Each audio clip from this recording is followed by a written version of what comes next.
서울에서 살고 있는 33세 여성입니다.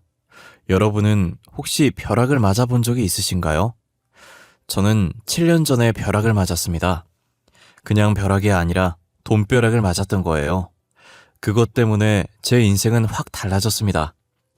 가난한 집에서 태어나서 제대로 먹지도 못했고 좋은 옷 한 번 입어보지 못하고 자란 저는 성인이 된 뒤에도 늘 돈 걱정을 달고 살게 되었어요.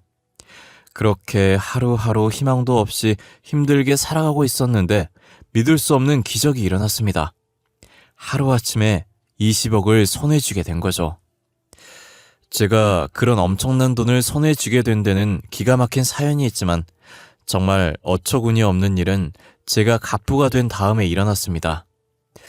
돈이 없다고 저를 사람 취급도 하지 않던 인간들이 돈 냄새를 귀신같이 맡고 제 주위에 꼬여들어 빌붙으려고 하는 거예요.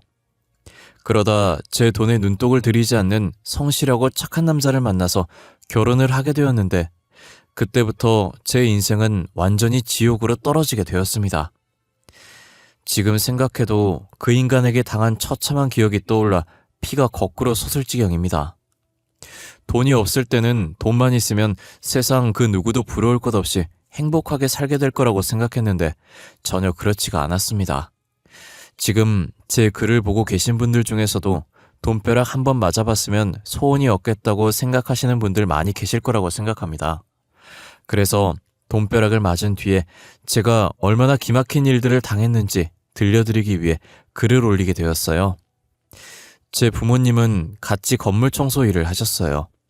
배운 것 없이 몸을 쓰는 일을 하면서 어렵게 살았지만 세상 누구보다 성실하고 열심히 사는 분들이셨죠. 부모님은 아침부터 저녁까지 쉬지 않고 일을 했지만 청소일로 받는 쥐꼬리 같은 월급으로 살림은 전혀 나아지지 않았고 매일 돈 걱정을 하면서 살아야 했어요. 그러다 제가 고등학교에 들어가자 아버지는 제 학원비라도 벌어보려고 청소일을 마친 다음에 야간 배달일까지 하셨습니다. 엄마는 돈도 좋지만 그러다 몸 상한다며 말렸지만 아버지는 기어이 야간 배달 일을 하겠다고 하셨죠.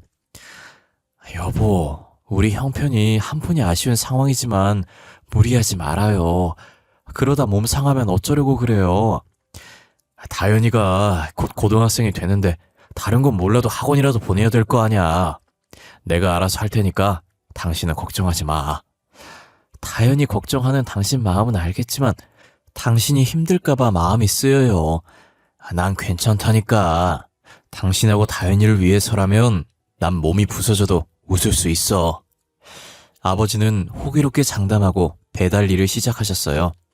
그런데 6개월 뒤에 엄마와 제가 우려했던 일이 기어이 터지고 말았습니다.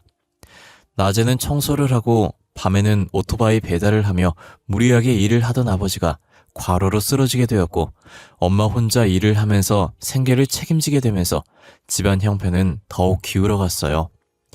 어떻게든 돈을 더 벌어보겠다는 아버지의 욕심은 정반대의 결과를 가져오고 말았던 거죠. 고등학생이 된 뒤 저는 수업이 끝나면 엄마가 하는 청소 일을 도와주기도 했어요. 시간이 지나 2년제 대학을 졸업한 다음에 취업을 하기 위해서 많은 노력을 했지만 번번이 실패를 거듭했어요. 몇 달 동안 수도 없이 이력서를 내고 면접을 보았지만 취업 빙하기를 뚫지는 못했죠. 제가 취준생의 신분으로 지내는 동안 아버지가 세상을 떠나셨어요.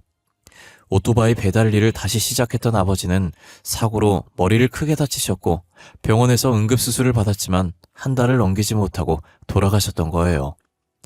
이제 가장이 된 엄마는 혼자서 청소 일을 하면서 생계를 책임져야 했어요.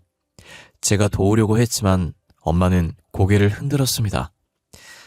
다현아, 넌 나를 도울 생각 같은 건 하지 말고 하루빨리 좋은 직장 잡고 착하고 멋진 남자 만나서 결혼할 생각을 해. 난 괜찮아. 엄마는 제 도움을 한사코 거절하셨지만 밤이 되면 온몸에서 밀려오는 통증을 참지 못하고 앓는 소리를 내셨어요. 보다 못한 저는 마냥 취업 준비라는 핑계를 대고 허송세월을 할 순 없어서 급한 대로 편의점에서 알바를 시작했습니다. 30대 중반의 편의점 사장님은 오빠처럼 저를 잘 대해주었고 일도 어렵지 않아서 저는 일주일 내내 풀타임으로 일을 하게 되었죠. 그러다 편의점에 자주 들리는 단골 손님과 친해지게 되었어요. 50대 후반의 아저씨였는데 일주일에 2번은 꼭 저희 편의점에 들려서 로또를 사곤 했어요. 아저씨는 공사 현장에서 막노동을 한다고 하셨어요. 서너 달이 지나면서 아저씨는 제게 편하게 말을 놓았고 서로 사적인 대화도 하는 사이가 되었죠. 그러던 어느 날 아저씨가 심각한 표정으로 제게 말했어요. 다현아, 너한테 부탁이 하나 있는데 말해도 될까? 부탁이요? 뭐든지 하세요. 돈 빌려달라는 것만 빼고요. 어려운 건 아니야. 앞으로 나를 보면 아빠라고 불러주면 안 되겠니? 너를 보면 헤어진 딸 생각이 자꾸만 나서 그래. 제가 딸같이 느껴진다는 아저씨의 말에 저도 아저씨를 아빠처럼 여기고 있다고 말했어요. 사실 저도 아저씨를 볼 때마다 돌아가신 아빠 생각이 났어요. 앞으로 아빠로 생각하고 대할 테니까 딸처럼 대해주세요. 그래, 고맙다. 아저씨는 제 손을 잡고 고맙다고 한 다음에 묻지도 않았는데 왜 가족들과 헤어져서 막노동을 하면서 사는 처지가 되었는지 안타까운 사연을 전부 말해주었어요. 원래 아저씨는 건설회사의 하청업체를 운영하면서 크고 작은 공사를 맡아서 하셨다고 해요. 규모는 크지 않았지만 자기 사업을 하면서 사장님 소리를 들으면서 제법 괜찮게 살았는데 계약 과정에서 알게 된 비리를 경찰에 제보한 게 화근이 되어서 원청 업체의 눈밖에 나게 되었고 원청 회사의 악랄한 보복으로 회사가 거덜이 나고 말았다고 하네요. 엎친 데 덮친 격으로 동업자에게 사기를 당하면서 큰 빚까지 지게 되어서 가진 재산을 모두 날리고 알거지 신세가 되었던 거죠. 무일푼의 빈털터리가 되자 아내는 아저씨에게 이혼을 요구했고 결혼한 딸은 아예 연락을 끊어버렸다고 합니다. 그래서 아내와 이혼을 하고 딸에게도 버림받고 혼자 고시원에서 외롭게 살고 있다고 하셨어요. 아저씨에게 로또는 마지막 희망이었던 거죠. 로또에 당첨이 돼서 돈이 생기면 마누라와 딸도 내 곁으로 다시 돌아올 거야. 로또 용지를 보면서 희망에 차서 웃는 아저씨가 너무 안쓰럽고 가련하다는 생각을 했습니다. 며칠 뒤에 아저씨는 제게 로또 번호를 찍어보라고 하셨어요. 저는 정말 아무 생각 없이 번호 6개를 말해주었고 아저씨는 제가 말해준 번호를 적은 로또를 산 다음에 그걸 제게 주었어요. 자, 이건 다현이 네가 가지고 있어. 정말 저한테 주는 거예요? 그래, 대신에 당첨이 되면 우리 똑같이 반반 나누는 거야. 아빠, 당근이죠. 하지만 저는 로또에 당첨이 될 거란 생각을 눈꼽만큼도 하지 않았어요. 그런데 아저씨가 편의점에 오지 않았습니다. 처음에는 바쁜가 보다 했는데 한 달이 넘게 모습이 보이지 않자 저는 걱정이 되었어요. 며칠 후에 편의점 사장님을 통해서 아저씨가 심장마비로 돌아가셨다는 말을 듣게 되었어요. 그때 불현듯 아저씨가 준 로또 용지가 생각이 났어요. 정말 한 달이 넘게 까맣게 잊어버리고 있었습니다. 전 당연히 떨어졌을 거라고 생각했지만 혹시나 하는 가벼운 마음으로 그 회차의 당첨번호와 맞춰보았는데 세상에 1등에 당첨이 된 거예요. 제가 찍어준 6자리 번호가 정확하게 일치했어요. 전 손이 부들부들 떨렸고 심장이 터질 것처럼 요동치기 시작했습니다. 내가 로또에 당첨이 되다니 현실이라고 믿을 수 없었어요. 하지만 날아갈 듯한 기쁨은 잠시였고 생각지도 못했던 엄청난 불행이 들이닥쳤습니다. 제가 내민 로또 용지를 본 은행 직원은 난감한 표정을 지었어요. 아휴, 이거 참 누가 당첨금에 대해서 지급정지 신청을 걸어두었네요. 네? 누가요? 그건 개인정보라서 저희들이 알려드릴 순 없고 하여튼 당사자가 연락을 해올 거니까 원만하게 해결하신 다음에 찾아오세요. 그날 로또를 사서 제게 준 건 돌아가신 아저씨인데 누가 지급정지를 신청한 건지 알 수가 없었죠. 하지만 며칠 뒤에 돌아가신 아저씨의 전처와 딸이 편의점에 들이닥쳐서 제게 당첨금을 내놓으라고 윽박질렀어요. 그녀들이 한 짓이었던 거예요. 새파랗게 젊은 것이 돈을 보더니 눈이 뒤집히고 간이 배밖에 나왔구나. 당장 그 돈 전부 내놔. 아줌마, 로또 번호는 제가 찍은 거고 아저씨가 사서 제게 준 거니까 제 거라고요. 뭐? 웃기고 있네.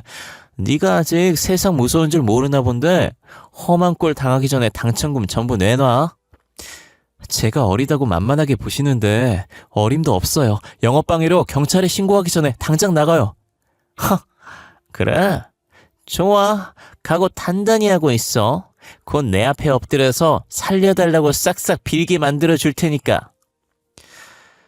전처와 딸은 아저씨의 유품을 정리하다가 수첩에 남겨놓은 로또 번호와 메모를 확인해 본 다음에 저를 찾아왔다고 했어요. 그녀들은 변호사를 찾아가서 자문을 받았더니 그 당첨금은 자기들 것이 확실하다는 말을 들었다면서 저를 협박했습니다. 그날부터 그녀들은 매일같이 밤낮을 가리지 않고 수도 없이 협박 문자를 보냈어요. 밤길 조심해라. 돈을 주지 않으면 청부업자 고용해서 쥐도 새도 모르게 죽여버리겠다. 보기만 해도 소름이 끼치는 문자들 때문에 저는 노이로제에 걸릴 지경이 되었죠. 그리고 마침내 그녀들은 저를 상대로 당첨금의 절반을 내놓으라는 소송까지 걸었어요. 법원에서 소송장과 출석 요구서 같은 게 날아오자 엄마는 제가 당장 잡혀갈 거라고 생각하고 하늘이 무너진 것처럼 깊은 한숨을 쉬셨어요. 다현아, 돈보다는 사람이 살아야지. 그것들은 돈에 눈이 뒤집혀서 무슨 짓을 할지도 몰라. 그냥 달라는 대로 주고 끝내자. 무서워서 살 수가 없구나. 가장도 없이 집안에 여자 둘뿐이니 엄마와 저는 의지할 데가 없었어요. 엄마와 저는 여러 날을 고민하다가 억울하고 아깝지만 그녀들이 원하는 대로 돈을 주기로 했어요. 그때 전후 사정을 모두 아는 편의점 사장님이 저를 말렸습니다. 그 여자들이 뭐라고 떠들면서 협박해도 그 돈은 네 거야. 무섭다고 도망치려고 하지 말고 당당하게 맞서서 싸워. 저도 그러고 싶어요. 하지만 말이 쉽지 무서워 죽겠다고요. 이젠 문자가 오기만 해도 경기가 날 지경이라고요. 정말 악독한 것들이야. 내가 잘 아는 변호사 소개해 줄 테니까 너도 맞대응해.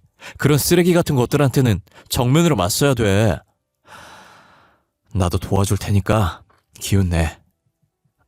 네, 사장님. 고마워요. 사장님은 저를 그 변호사의 사무실로 데리고 가서 소개해 주셨어요. 그는 사장님의 대학교 후배라고 했습니다. 변호사 개업한 지 1년밖에 안 된 햇병아리지만 실력은 아주 뛰어난 친구야. 최정수라고 합니다. 잘 부탁드립니다. 부탁은 오히려 제가 드려야죠. 선배한테서 상황은 들어서 잘 알고 있어요. 이 소송은 무조건 다현 씨가 이기게 되어 있어요. 네? 정말요? 그럼요. 제가 보기에 그 여자들이 노리는 건 심리전이에요. 소송보다는 다현 씨를 괴롭혀서 돈을 뜯어내려는 수작이죠. 그러니 그 여자들 헛소리에 놀아나지 말고 버티기만 하면 됩니다. 그는 법에 대해서는 무지랭이인 제가 알아들을 수 있도록 쉽게 설명해 주었고 그를 만난 다음에 저는 천군만마를 얻은 것 같은 자신감이 들었어요. 제가 맞대응한다는 소식을 들은 그녀들은 더 집요하게 저를 괴롭혔습니다. 그러자 변호사가 나서서 그녀들을 경찰에 고발했고 그때부터 저는 그녀들의 협박 문자와 괴롭힘에서 풀려나게 되었습니다. 몇 달을 끌던 재판 결과 제가 이겼고 저는 당당하게 은행을 찾아가서 세금을 제하고 약 20억이 입금된 통장을 받았습니다. 그제서야 제가 돈벼락을 제대로 맞았다는 게 실감되었어요. 저는 이제 뭘 할까 여러 가지로 생각을 하다가 작은 카페를 차리기로 마음을 먹었어요. 그런데 제가 거액을 가지고 있다는 소문이 퍼지자 온갖 사람들이 저를 찾아와서 사정을 했습니다. 연락이 끊어졌던 친구부터 친척들까지. 평소에는 가난한 청소부의 딸이라고 사람 취급도 하지 않다가 이제는 제게 꼬리를 치면서 돈을 빌려달라고 아양을 떨었어요. 20대 중반의 젊은 여성이 갑자기 수십억을 가지게 되면서 저는 사람들이 돈 앞에서 얼마나 비굴해지면서 겉과 속이 달라지는지 똑똑하게 보게 되었어요. 1년이 지나면서 카페는 자리를 잡았고 엄마와 저는 넓은 아파트를 사서 이사도 했어요. 돈이 생기니 나이가 어린 여자라고 무시하는 사람은 하나도 없었고 모두들 제 비위를 맞추려고 굽신거렸습니다. 그러면서 저를 도와주었던 변호사와 만남도 이어졌어요. 소송을 준비하면서 자주 만난 저희들은 서로에게 호감을 가지게 되었고 오빠 동생처럼 편하게 지내는 사이가 되었던 거죠. 그러다 같이 저녁을 먹는 자리에서 그가 제게 사랑을 고백했습니다. 우리 만난 지도 벌써 1년이 넘었지? 맞아, 시간이 참 빨라.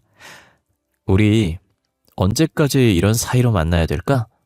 이런 사이라니? 그게 무슨 말이야? 친구도 아니고 애인도 아니고 어정쩡한 사이 말이야. 오빠는 어떻게 생각해? 사실 오래 고민했어. 그렇지만 더는 미룰 수 없어. 나는 벌써부터 너와 결혼할 생각을 하고 있었어. 그런데 사람들 시선 때문에 망설이고 있었어. 사람들 시선 때문이라니? 사람들이 네가 가진 돈 때문에 결혼하려 한다고 생각할 게 뻔하잖아. 그는 예전부터 저를 마음에 두고 있었지만 오히려 제가 가진 돈 때문에 고백을 망설여왔다고 했어요. 내가 분명하게 말하는데 돈 때문에 결혼하려는 거 아니야. 그건 나도 알아. 솔직히 나도 오빠가 좋아. 은근히 고백해주기를 기다렸어. 그래, 그럼 우리 결혼하자. 다른 사람들이 어떻게 생각하든 우리들 사랑만 확실하면 되는 거야. 그렇게 저희들은 결혼을 약속하게 되었죠. 주위에서 돈을 보고 제게 호의를 베푸는 사람들이 있었지만 적어도 그는 그런 부류의 인간들과는 다른 사람이란 생각이 들었어요. 1년간 만나보니까 그는 남의 돈에 욕심을 내지 않는 순수하고 깨끗한 마음씨를 가진 남자라는 확신을 가지게 되었거든요. 저는 엄마에게 변호사와 사귀고 있다는 말을 처음으로 했어요. 그런데 좋아할 줄 알았던 엄마의 표정이 무척이나 어두웠어요.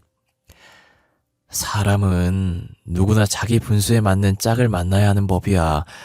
내 주제에 변호사 사위를 보더니 너무 기울어지잖니. 그래서 걱정이다. 엄마, 그런 건 걱정하지 마. 내가 아는 한 변호사라고 못 배운 사람 무시하는 저질은 아니야. 그러면 다행이다만 10길 물속은 알아도 한 길 사람 속은 모르는 법이야. 일단 한번 만나봐.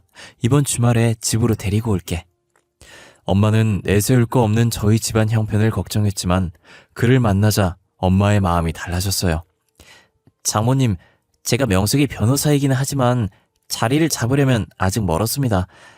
많이 부족하지만 다현이만은 세상 누구보다 행복하게 만들어줄 자신이 있습니다. 자네를 직접 보니 믿어도 될 것 같아. 제대로 배우지도 못하고 내세울 것도 없는 딸을 맡아주겠다니 정말 고맙네. 평생 둘이 의지하면서 잘 살아야 하네. 네, 장모님. 그래, 고맙네. 고마워. 대화를 하는 동안 엄마의 얼굴에서는 미소가 떠나지 않았습니다. 엄마가 마음에 들어하니 저도 기분이 좋았어요. 그런데 한 가지 걸리는 건 엄마가 너무 낮은 자세로 남편을 대하는 것이었죠. 사실 남편이 변호사라는 타이틀을 빼면 시댁도 재산이 많은 것도 아니어서 저희 집이 꿀릴 건 없었어요. 그런데도 엄마가 남편에게 고양이 앞에 쥐처럼 고개도 들지 못하는 걸 보니 은근히 짜증이 났습니다. 저는 남편이 간 다음에 엄마에게 따졌어요. 엄마, 우리가 죄인도 아닌데 왜 사위 앞에서 당당하지 못하고 고개를 조아려? 이거사, 아무리 시대가 달라졌다고 해도 남자 중심으로 돌아가는 게 세상이야. 여자는 그런 남자를 귀하게 모시고 살아야 하는 거야. 엄마, 조선시대에서 넘어왔어? 무슨 구닥다리 같은 소리래. 남자란 여자 하기 나름이다. 너는 그저 최서방 비위 거스르지 말고 살아. 다행히 너한테 돈이 제법 있으니 얼마나 다행이냐. 앞으로도 최서방이 돈 필요하다고 하면 따지지 말고 도와줘. 그게 내조를 하는 거라 생각해. 그건 내가 알아서 할게. 엄마는 변호사 사위의 마음을 잡으려면 가진 돈을 아낌없이 풀어야 한다고 말했어요. 저도 남편을 위해서라면 돈을 아낄 생각은 전혀 없었어요. 남편이 잘 되면 제게도 좋은 일이니까요. 결혼을 하고 나자 남편은 저와 엄마의 마음을 읽었는지 은근히 제게 돈을 요구했습니다. 아, 이번 달도 적자네. 정말 미치겠네. 월말이 되면 집에 들어온 남편은 제가 들으란 듯이 변호사 사무실이 적자가 난다는 말을 했어요. 아직 고정 고객이나 기업을 상대로 영업을 해서 큰 사건을 수임하려면 로비도 필요하고 들어가야 할 돈은 많은데 수입이 미치지 못한다는 거예요. 여보, 얼마나 모자라? 뭐 한 달에 500 정도 마이너스야. 그 정도로 많아? 사건이 없다고 사무장이며 직원을 내보낼 순 없잖아. 나도 요즘은 영업하러 다니는데 경비도 많이 들고 한 번씩 대기업에 들어갈 때는 너무 부끄럽다고. 뭐가 부끄러워? 다른 변호사들은 외제차는 아니어도 최소한 국산 고급차 타고 다니는데 나만 중고 중형차 끌고 다니는 신세잖아. 비교되고 회사 경비들도 개무시한단 말이야. 그렇구나. 그럼 여보, 당분간은 사무실 운영비 내가 지원해 줄게. 그리고 당장 차부터 새로 뽑자. 우와, 그게 정말이야? 그럼 내가 가진 건 돈밖에 없잖아. 당신 최고야. 조금만 기다려. 2년 안에 내가 자리 잡아서 몇 배로 갚아줄 테니까.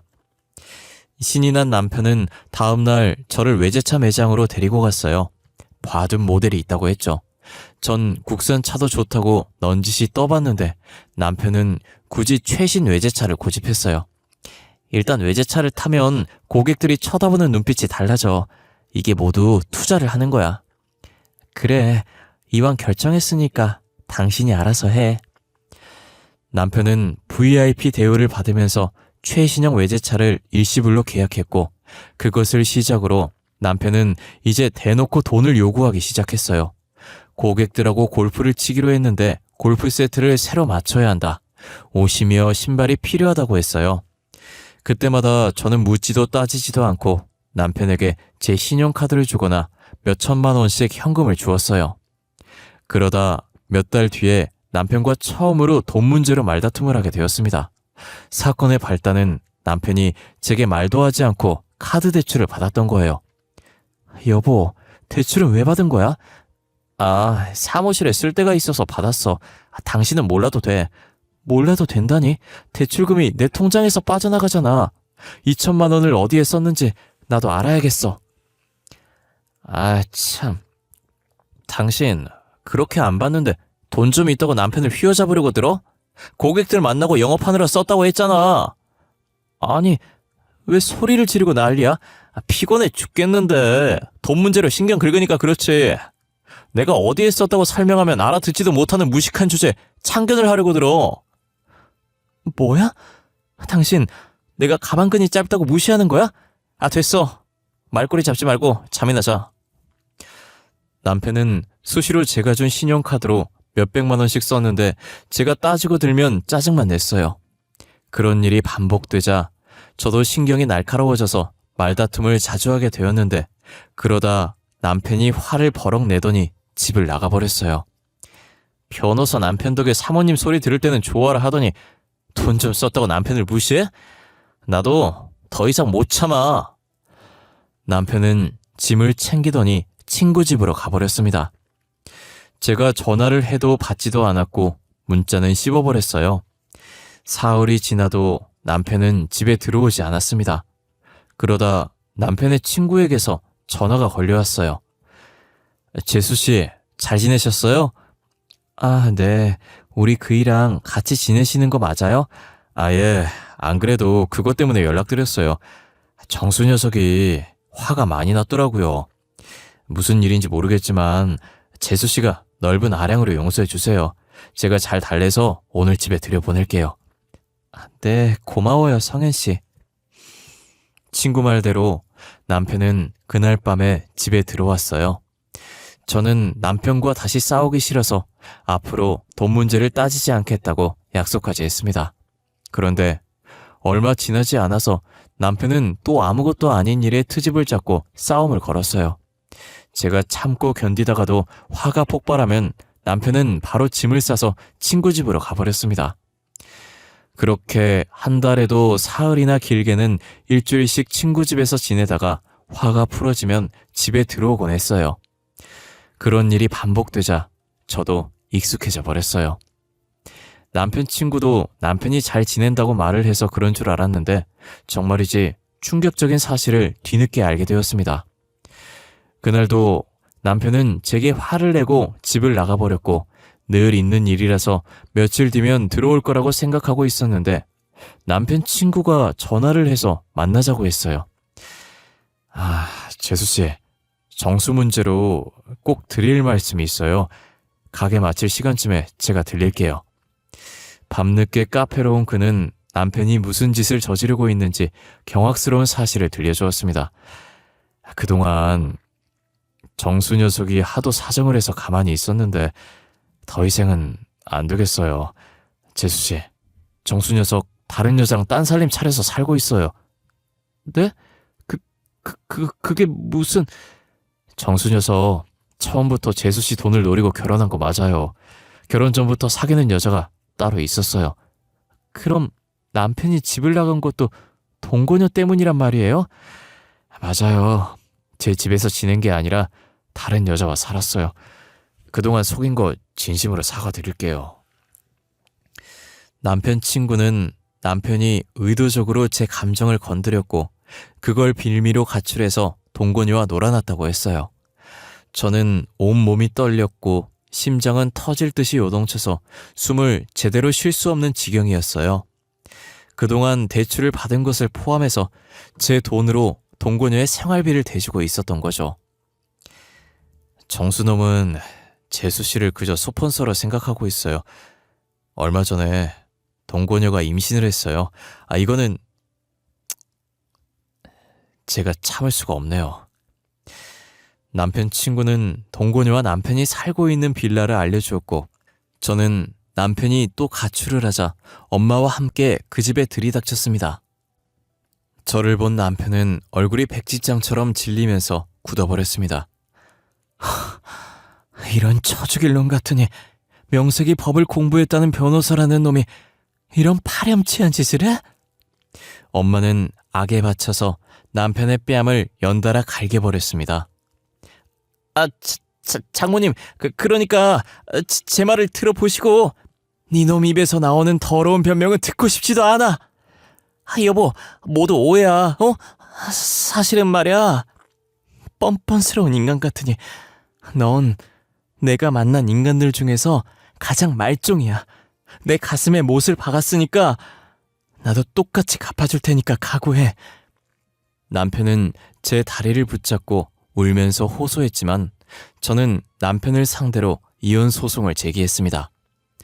남편은 변호사인 자기 체면을 생각해서라도 소송만은 하지 말아달라고 애원했지만 여자가 한을 품으면 얼마나 무서운지 모르고 있었어요.